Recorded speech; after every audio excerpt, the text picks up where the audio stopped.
महाराष्ट्र तो कोरोना की मार से कराह रहा है। महाराष्ट्र में एक दिन में 67,000 से ज्यादा पॉजिटिव केस सामने आए। ऑक्सीजन की भारी कमी है, मगर इसके बावजूद कोरोना के इस संकट काल में भी महाराष्ट्र में जमकर राजनीति हो रही है।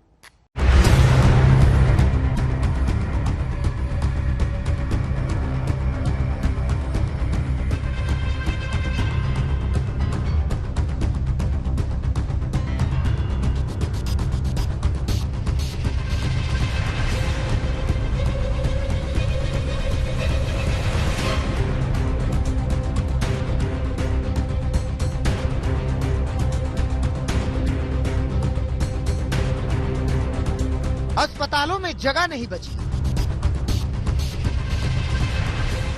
दवाइयों का अकाल पड़ गया है,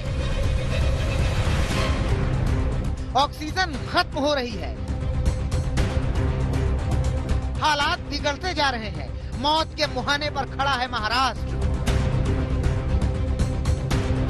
तड़पता हुआ, कराहता हुआ, चीखता हुआ और एक एक सांस को गिनता हुआ। महाराष्ट्र में कोरोना से हालात खराब, बहुत खराब हो गए हैं। 17 अप्रैल को महाराष्ट्र में 67,130 नए केस सामने आए। 24 घंटे के अंदर पूरे महाराष्ट्र में 419 लोगों ने कोविड से दम तोड़ दिया। सबसे बुरी स्थिति पुणे, नागपुर और मुंबई की है। मुंबई में पिछले 24 घंटे में 8,834 नए केस सामने आए हैं, जबकि 24 घंटे के भीतर मुंबई में कोरोना से 52 लोगों ने दम तोड़ दिया। हालात बिगड़ते जा रहे हैं, इसीलिए मुंबई की मेयर कह रही है कि सरकार महाराष्ट्र में संपूर्ण लॉकडाउन लगाने पर विचार कर रही है। अभी मुझे लगता है ये सब हालत देखते हुए मुख्यमंत्री सबके साथ वापस बात करके पूरा लॉकडाउन लगाना चाहेंगे, क्योंकि मेरा कहना लगना चाहिए। जीवन रक्षक दवाई रेमडेसिविर के लिए महाराष्ट्र में दुकानों के बाहर लोगों की कतारें हैं। रेमडेसिविर मिल नहीं रहा। महाराष्ट्र सरकार आरोप लगा रही है कि केंद्र सरकार ने कंपनियों को मना कर दिया है कि रेमडेसिविर महाराष्ट्र सरकार को सीधे न दिया जाए। केंद्र की सरकार ने कहा कि आप महाराष्ट्र सरकार को सीधे देंगे तो आप पे कार्रवाई होगी। हमें लगता है ये रवैया घातक है। देश में लोग दवा बिना मर रहे हैं। 20 लाख इंजेक्शन एक्सपोर्ट नहीं हो सकते, कोई पॉलिसी सरकार नहीं बना पा रही है। महाराष्ट्र सरकार खरीदना चाहती है तो बेचने वालों को रोका जा रहा है। हमें लगता है ये कौन सा रवैया केंद्र की सरकार अपना रही है। नवाब मलिक का ये आरोप संगीन है, लेकिन बीजेपी इस आरोप पर नवाब मलिक को घेर रही है। नवाब मलिक किस कैपेसिटी में ये बोले मुझे मालूम नहीं। उनके हाथ में केंद्र का कुछ आदेश ऐसा है क्या, कौन बोले उसका रेफरेंस है क्या? मुझे लगता है ऐसा कुछ प्रूफ रह के बोलेंगे तो उस बोलने में कुछ दम रहता है। नवाब मलिक ने सारे प्रूफ उपलब्ध करे, नहीं तो महाराष्ट्र की जनता की माफी मांगो और नहीं तो आप इस्तीफा दे दो, क्योंकि कोरोना सरे के पेंडेमिक स्थिति में इसी तरह की पॉलिटिकल स्टेटमेंट करना ये उचित नहीं। महाराष्ट्र में ऑक्सीजन की भारी किल्लत है। महाराष्ट्र सरकार की ओर से कहा गया है कि 1200 से 1500 मैट्रिक टन ऑक्सीजन चाहिए। इस बाबत महाराष्ट्र के मुख्यमंत्री उद्धव ठाकरे पीएम मोदी से बात करना चाहते थे, लेकिन आरोप ये है कि पीएमओ से कहा गया कि पीएम बंगाल की रैलियों में व्यस्त है, लिहाजा बात नहीं हो सकती। ऑक्सीजन की कमी है महाराष्ट्र में। जो स्टील प्लांट है उनकी प्रोडक्शन कम करके वहां से सप्लाई किस तरह से जल्द पहुंचाया जा सकता है, एक विषय वो है। दूसरा, जो एक्सपोर्ट के लिए रेमडेसिविर बनाई गई थी उसे महाराष्ट्र में और अन्य राज्यों में बेचने की परमिशन दी जाए। ये दो विषयों पे मुख्यमंत्री महोदय प्रधानमंत्री जी से बात करना चाहते थे और प्रधानमंत्री जी बंगाल के दौरे पे ऐसे जवाब मुख्यमंत्री जी को दिया जा रहा है। राजनीति अपनी जगह है, लेकिन सच्चाई ये है कि महाराष्ट्र में स्थितियां बिगड़ गई हैं। चीजें हाथ से छूट रही हैं। लोगों का भरोसा टूट रहा है, अपने साथ छोड़ रहे हैं। ऐसे माहौल में कुछ ट्रस्ट, कुछ एनजीओ ने मदद का हाथ बढ़ाया है।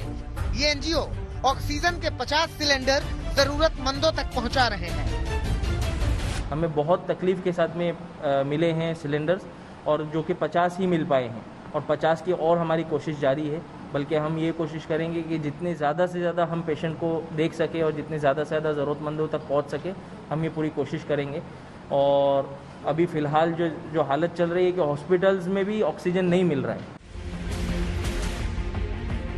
पूरे महाराष्ट्र में प्रलय सा माहौल है। आंशिक लॉकडाउन तो लगा है, मगर लोग कहीं कहीं बेपरवाह अब भी नजर आते हैं। सबको याद रखना चाहिए कि इस बार कोरोना की रफ्तार पहले से तेज और पहले से भयानक है। लिहाजा अपनी सुरक्षा का सबसे बड़ा हथियार यही है कि आप बिना वजह घर से बाहर न निकलिए। 2 गज की दूरी और मास्क के अलावा कोरोना के नियमों का सख्ती से पालन कीजिए, ताकि हारे कोरोना जीते जिंदगी। मुंबई से साहिल जोशी और पंकज उपाध्याय के साथ आज तक ब्यूरो। इस विकट स्थिति में जब सांसों को लेकर संघर्ष चल रहा है, उस समय मध्य प्रदेश से ऑक्सीजन संकट की खबरें आ रही हैं। शहडोल में ऑक्सीजन की कमी से 12 लोगों की मौत की खबर है। प्रशासन इस बात से इनकार कर रहा है।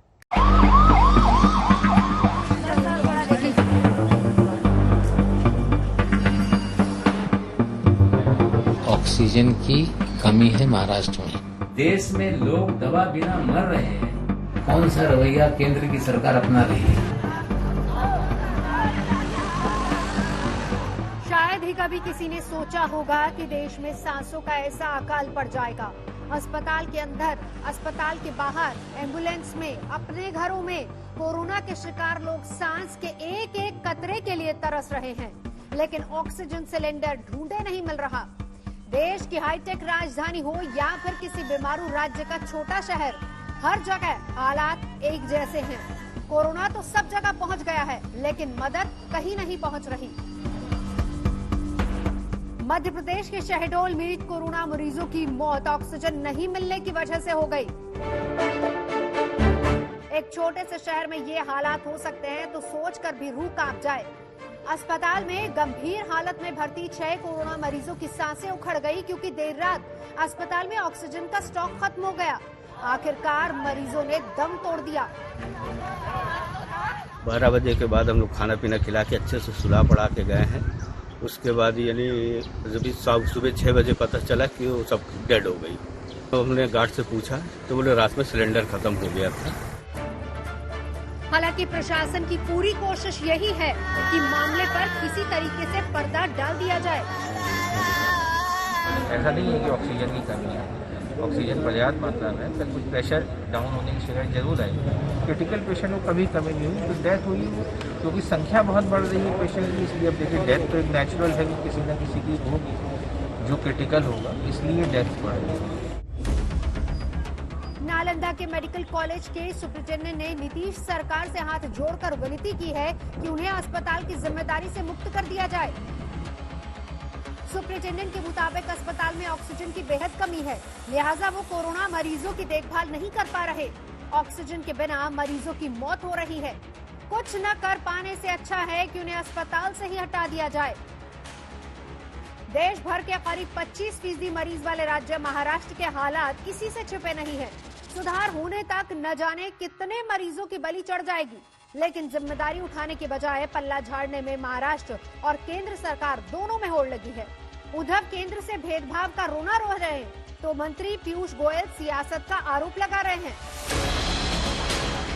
न पहले कभी हुआ और न शायद कभी होगा। देश के हालात ऐसे हैं, शहर शहर चिताओं का झुंड है। दर्जनों शवों का एक साथ अंतिम संस्कार किया जा रहा है। क्या लखनऊ, क्या भोपाल या फिर कोई और शहर। भोपाल के भदभदा शमशान में 16 अप्रैल को एक साथ 30 चिताएं सुलगी। इन चिताओं की राख पूरे शहर, पूरे देश के दिलो दिमाग पर गर्दिश की तरह छाने लगी है। भोपाल से रवीश पाल सिंह, शहडोल से रविंद्र शुक्ला और पटना से रोहित सिंह के साथ आज तक ब्यूरो।